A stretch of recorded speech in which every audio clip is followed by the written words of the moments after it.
Tantor Audio, a division of Recorded Books, presents My Life in the Purple Kingdom by Brownmark with Cynthia M. Urich. Forward by Questlove. Narrated by Brownmark. Forward, Questlove. If you followed Prince's career long enough and closely enough, and I did, one of the things you learned was that he was obsessed with duality. Everything was defined by tension between related opposites, right and wrong, good and evil, the divine and the profane. Even his hometown was a twin city. So it only makes sense that Brownmark, who anchored Prince's band during the most productive and profound years, would write a story that depends on a kind of duality where every movement forward is also a movement backward, where every attempt to preserve order falls into disorder, where success and frustration are bound together, chords and discords, verses and reverses. Brownmark's identity starts with a reversal. He was born Mark Brown and cut his teeth in the Minneapolis music scene, but after he was hired, fresh from high school, as the bassist for Prince's touring band, his name was flipped to Brownmark. His book begins with a different kind of reversal, one of fortune, with Prince's band on stage in Los Angeles in October 1981, about to open for the Rolling Stones. It's a big break, a support slot for the world's greatest rock band. To say that the gig didn't go well is an understatement. It's one of the most notorious mismatches between opening acts and agitated crowd in the history of rock and roll, complete with catcalls and bottles heaved at the stage. Enough reversals, though, and you might find yourself moving forward. Brownmark certainly did. He was talented and ambitious, and he was following the lead of the most talented and ambitious musician of his generation. Brownmark moved forward with Prince through the early 80s, trying to find his place within the court of the Minneapolis genius. Was he a member of the inner circle? Was he a temporary thing? He was subject to Prince's whims like everyone else, on call day and night to record or rehearse, and that gave him a front-row seat to one of the best circuses of 80s music. Prince, as ringmaster, trying to both tame and inspire the bands around him, included The Time and Vanity 6. And then came the rain. The Purple Rain, Prince's breakthrough album, the one that established him as a permanent superstar, was released in the summer of 1984, and those of us who were tracking his every move couldn't help but notice that it came complete with an official studio band, The Revolution. The name wasn't completely new. He had hidden it on the cover of his previous album, 1999, in mirror writing, but this was official. And right there, on bass, was Brownmark.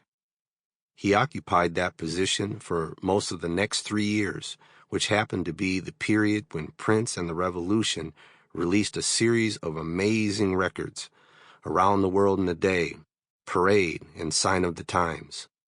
It's a half-decade stretch that rivals that of any other music artist in history. But Brownmark's time with Prince wasn't done reversing. While he was working his day job, he was also launching a side project, Maserati, which he stocked with musicians he had played with back in Minneapolis.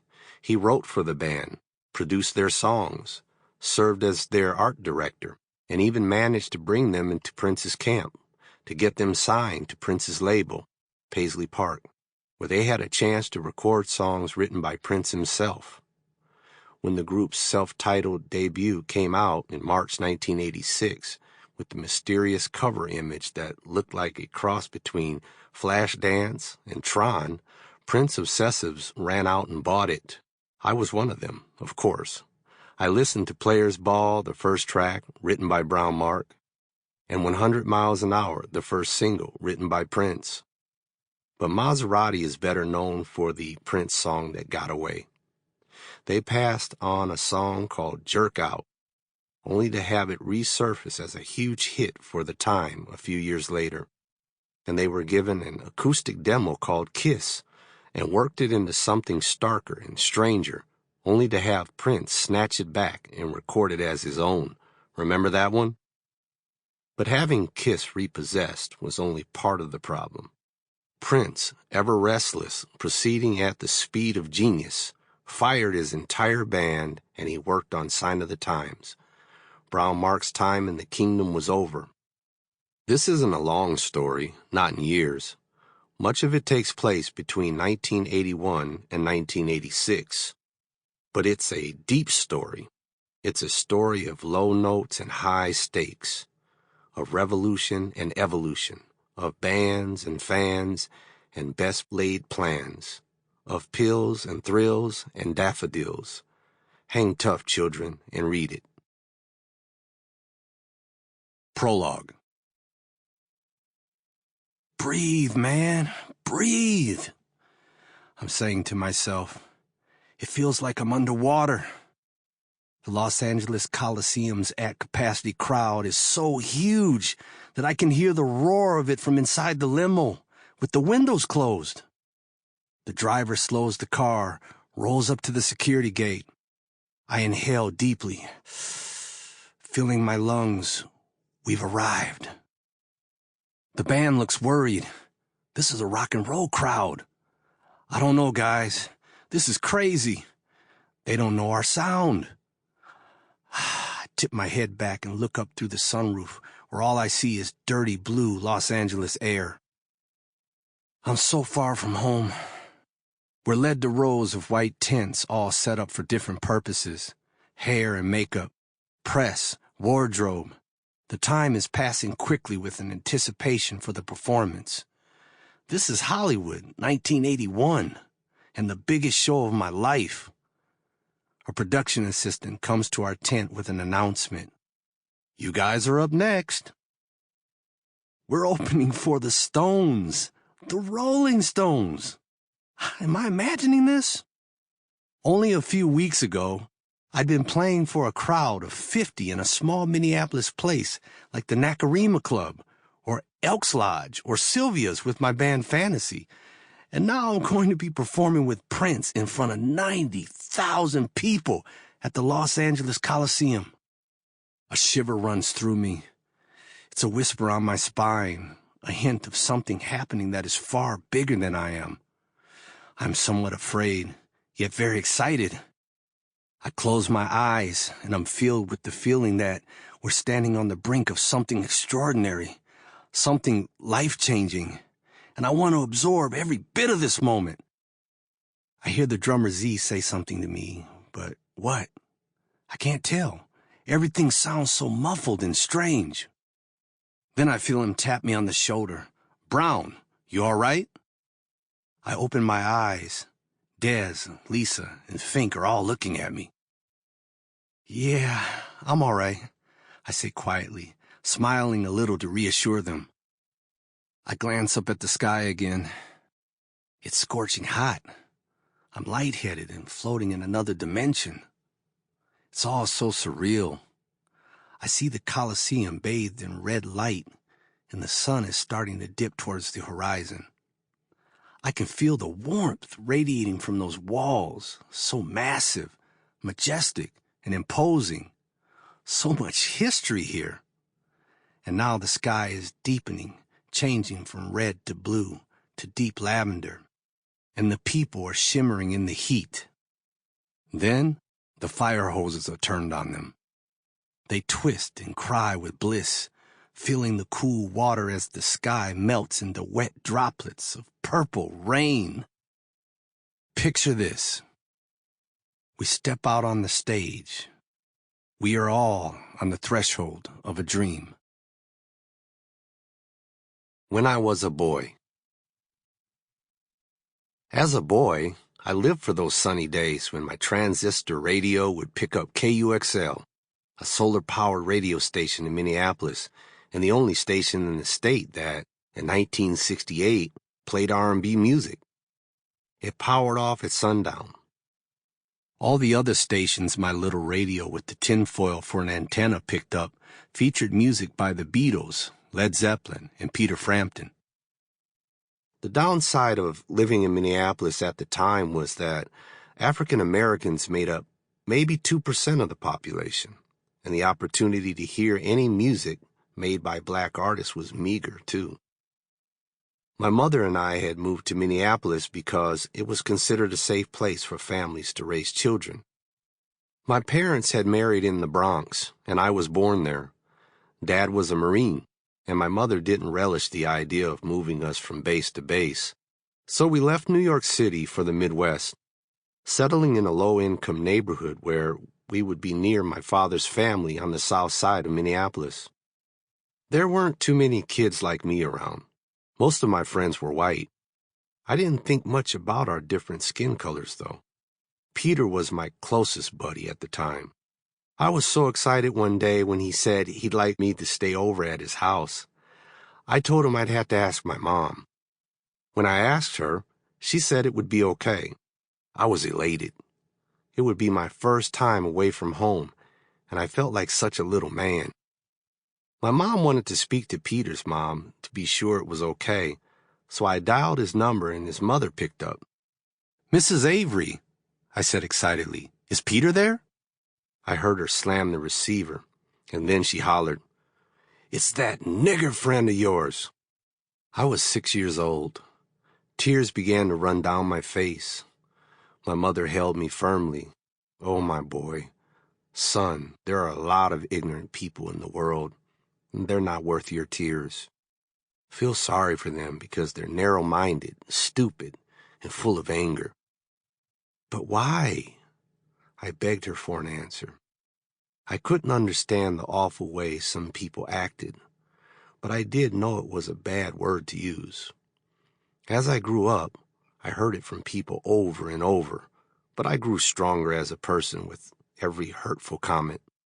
After a while, it just felt normal to be treated that way by hateful people. I was able to make friends who liked me just as I was, and who didn't say mean things. They were cool. My very best boyhood friend was Michael D. He was from a more middle-income family. His father was a plumber. I'd go to his house every morning during summer break and was always invited to stay for dinner. His parents made me feel like I was a member of their family, even invited me to travel with them. We'd go camping and fishing, and I never experienced any racism with them. I felt accepted and cared for. And when times were tough, I turned to music to make me feel better. Every day I waited for the sun to come up so I could hear 1570 AM KUXL play artists like The Temptations, Michael Jackson, James Brown. My older sister Yvette and I would listen to the music crackling out of the radio at top volume and do dances like the Funky Chicken or the Popcorn, mouthing the words of the Jackson 5. "Stop, the love you save may be your own." We couldn't afford a television, so I didn't have a sense of what people who looked like me were doing in the world. But I did know they were on the radio. Their music spoke to me and my sister and made us forget, for a little while, the negativity that was also surrounding us. And that year, there was a huge struggle taking place in our country. Because I listened to the radio, I was aware of the Martin Luther King marches, especially the one in Birmingham, Alabama, and I experienced the tragedy of his assassination. There was a lot of rioting on the north side of Minneapolis. I learned a lot on the radio about the civil rights movement. It was both an exciting and tense time to be a young black kid living in America.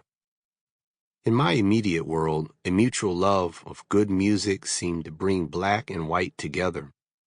Artists like Janis Joplin, Jimi Hendrix, and Sly and the Family Stone were creating music that appealed to all races. I would go to my white friends' homes and listen to music, and together we'd groove on songs that, to me, sounded like black music, and my white friends were really digging it.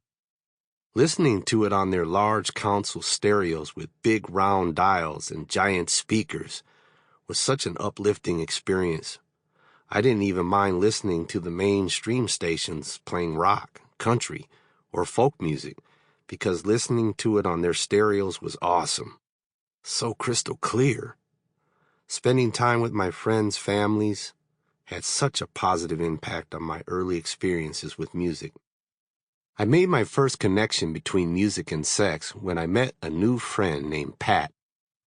Pat's parents were hippies, free-loving, weed-smoking, drug-toting, music-happy people who held big parties at their home.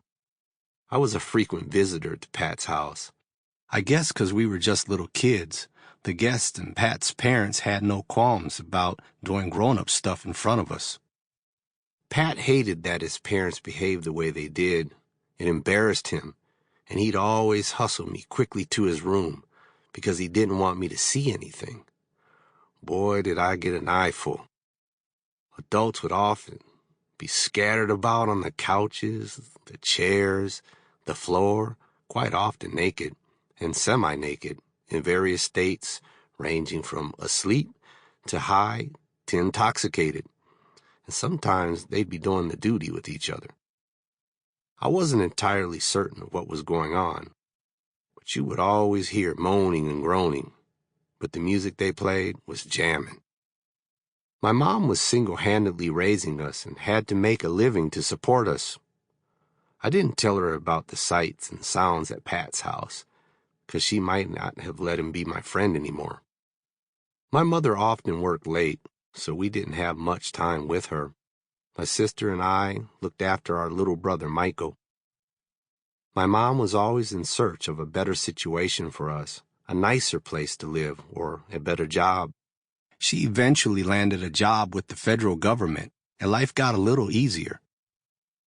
But she still had to work all the time to take care of the three of us. We siblings got to be really close, because in some ways it felt like we were all we had. We'd make our own dinner at night. Swanson frozen dinners were easy, and we loved them. We'd make hot dogs or peanut butter and jelly sandwiches or macaroni and cheese. We were alone a lot of nights, but back in those days, the neighborhood folks all looked after each other, so we had lots of parents who kept an eye on us. For the most part, we didn't get in too much trouble, but if we did, we could expect a beat down by any one of them. When I was coming up, parents disciplined kids without giving it a thought, and our neighbors would smack the living daylights out of you if you were acting up. Being alone in that house all the time, without Mom around, created some mental and emotional challenges. Seems like I was always looking for something to get into. And one 4th of July, along with Courtney, Raymond, and Tony, some new buddies, we found something all right. That holiday, we somehow got a hold of some M80 fireworks. For whatever reason, we thought it would be funny to tie them together and tape them to a neighbor's garage. We just didn't know how dangerous those things really were. We lit the fuses, then ran. Kaboom! It blew a huge hole in the side of the garage. The garage caught fire and burned to the ground. I couldn't believe this was happening. Fire trucks roared up, and all the neighbors stood around watching. We boys were all pretty scared. We thought of it as just a harmless prank, but it sure went wrong. We were never found out, but I had a lot of sleepless nights worrying about that. I mean, we burned down a garage, for crying out loud. There were a lot of good times, too. My mom would always find ways to pull us together as a family, even though we rarely saw our father. Every summer we traveled on the train to Chicago to visit my Aunt Bertha and Frankie. We'd laugh and play with our cousins as if it were going to be our last days on Earth. We goofed off in their yard, and we loved playing in the dirt. We would get absolutely filthy. We'd take car trips to Buffalo, New York, so we could visit Aunt Edna and my older teenage cousins. They would always take us to family dance parties, the roller rink, and my favorite, camping trips. Back in Minneapolis, when our neighbor Joffrey would come visit his grandparents every summer from St. Louis, we'd play war games and have rock fights and cut up until we were tired out. Joffrey was such a fun summer friend. I don't know what it was about being a kid, but we loved to play in the dirt. We would picnic outdoors and bring a blanket and candy to watch the fireworks at Powderhorn Park. We went to the drive-in theater and watched movies like Chitty Chitty Bang Bang and Lady and the Tramp. We'd go to the circus when it was in town. Such fun memories. One summer, we finally got our first really nice television set. It was a huge cabinet with a record player, radio, and television all in one, just like those at my friends' houses. Though we were now on the cutting edge of entertainment technology, we were never allowed to touch it except on special occasions. We grew up in a household where even sitting in the living room was outlawed. There was plastic on everything, the chairs, the couch, and even the lime green shag carpet had plastic on it. God forbid if it were a hot day, because we didn't have air conditioning and all the plastic would stick to us like glue. New Year's Eve, 1969, my mother was up late watching her new TV.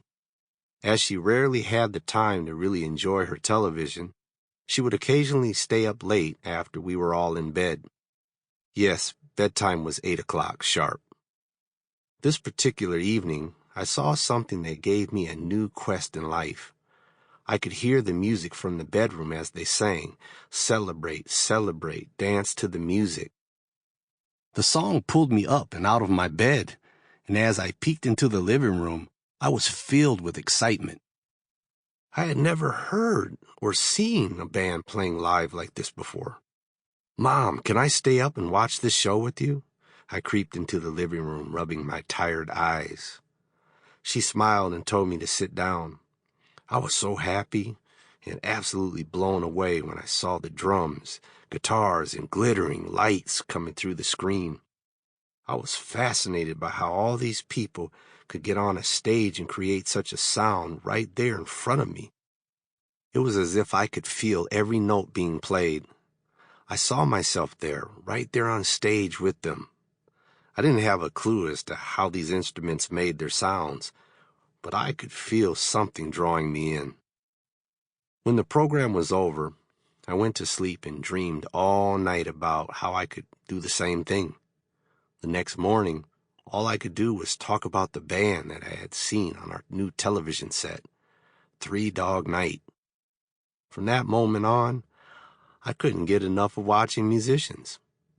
I saw the Jackson 5 on the Jim Nabors Hour and the Flip Wilson Show, and soon they were all over television.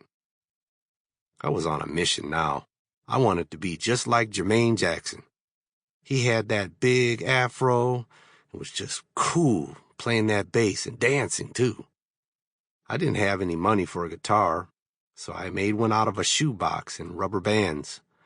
I tore up my mother's garbage cans and put them together as a drum set, using the cardboard rolls on clothing hangers for drumsticks. And I made so much noise, my mother threw me out. She sent me over to the local church community center on Lake Street, where they had a drum set. There I was able to take some drum lessons, but it was far away and I couldn't go all that often.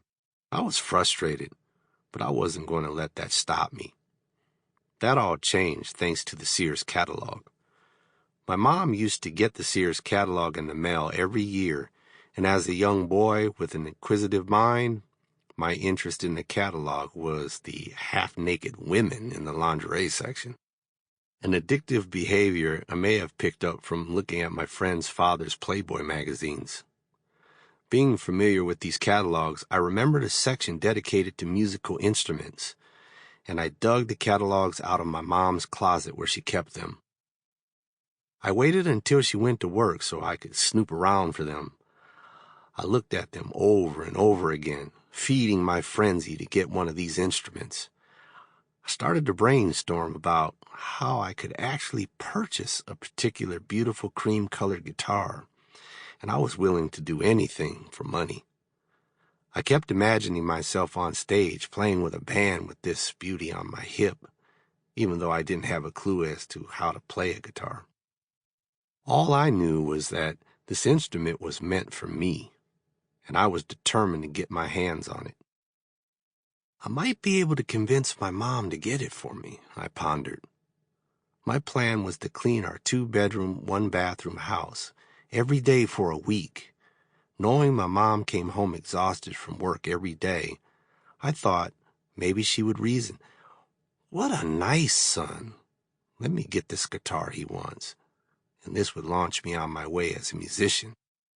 Boy, was I wrong. After doing all that work, I got screamed at for going into her bedroom. And to make matters worse, cleaning then became a daily routine, not just for me, but for my brother and sister too. Now we all had a chores list.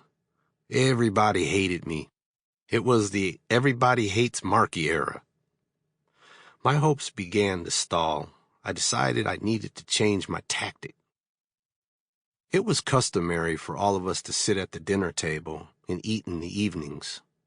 So one day I decided I'm just going to ask her to purchase this guitar for me. What's the worst thing that could happen? Just as we were digging into our pork and beans with sliced hot dogs, I took a deep breath and said, "Mom, I want to start playing guitar." To my surprise, she was excited. "That is a great idea, Mark. I think you should learn to play guitar." She smiled at me. This was really working. I was so happy. She felt that music was a good thing for the mind and that learning to play would broaden my thinking. With excitement, I continued. "I tore this page out of the Sears catalog. It's the guitar I wanted, and it's only $237 with an amplifier." When she answered, I felt my fortunes reversing. "That's great, Mark. Now all you have to do is get a job." As she smiled and changed the subject, my grin turned to a frown. I was disappointed, but started to think the next logical thoughts. What am I going to do now? How am I going to get a job? I'm too young. I decided to go to work, though I was only 8 years old. I put on my thinking cap and suddenly had an excellent idea. When I was cleaning her room, I had seen all these stamps she collected. They were called green stamps, and you could save them, lick them, stick them into a green stamp booklet, and make purchases from the S&H green stamp catalog. My mom didn't use the stamps, but she also didn't have nearly enough for what I needed to do. I planned to collect enough and then sell them so I could finally buy my guitar.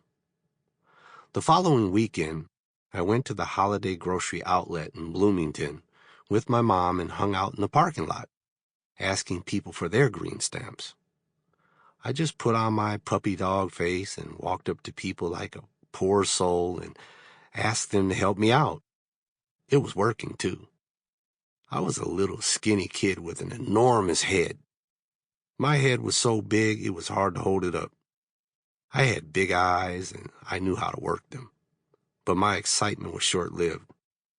After what seemed like a year of green stamp hustle, I did some careful math. I would be about 20 years old before I had enough to amount to anything. I needed a new plan, something faster. That's when I thought of Big Stan. Stan was a giant man who would drive up and down the street every day delivering newspapers. I used the term deliver loosely. I saw that he always struggled getting in and out of the car to bring papers to homes. Instead, he would just throw them, and they would end up everywhere, on the lawn, in the bushes, even on the roof. This jumble-sized man had a problem, and in me, I thought, he had a pint-sized solution. I made him an offer. "Stan, I'll run those papers right up to the door for $1 a day." That was a lot of money for an 8-year-old in the early 1970s. Stan agreed to give it a try, but he only gave me 25 cents a day. I was fine with that. I figured I would work my way to $1 once he got used to me delivering those papers really fast. I was so fast, he even picked up a larger route. I was up to $1 in about a week because I refused to help him for less. Stan would sit in his car and listen to the radio while I ran. Sample complete. Ready to continue?